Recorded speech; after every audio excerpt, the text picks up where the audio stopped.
Generation. ఈ new జనరేషన్‌లో ఇప్పుడు నెగెటివ్, పాజిటివే ఆల్మోస్ట్‌గా నెగెటివే ఎక్కువ జరుగుతుంది. ఎగ్జాంపుల్ ఒకటి చెప్పచ్చా? ఆల్మోస్ట్‌గా ఒక అమ్మాయి, అబ్బాయి బయటికి స్పీడ్‌గా బైక్‌తో వెళ్తే అది లవర్సే అనుకుంటాం.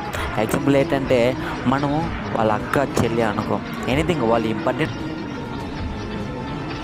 అదే వాళ్ళ ప్రేమ ప్రాబ్లమ్స్ కూడా ఉండొచ్చు కదా. అదే మనం ఏటంటే ఆలోచిస్తామంటే వీడికి పోయిద్దనే వచ్చింది ఏంటిది చెప్పాలి.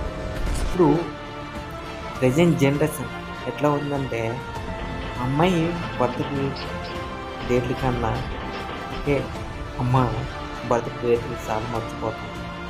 ఏంటికి చెప్పాలంటే అమ్మ బర్త్డే ఒక 1 అవర్కే కంప్లీట్ చేస్తాం. అదే అమ్మాయి బర్త్డే అంటే నిజంగా చెప్పాలంటే వేలు ఖర్చు పెట్టి గిఫ్ట్లు కాదు. ఇది రియల్ కాదని మీకు తెలియదు. Thank you.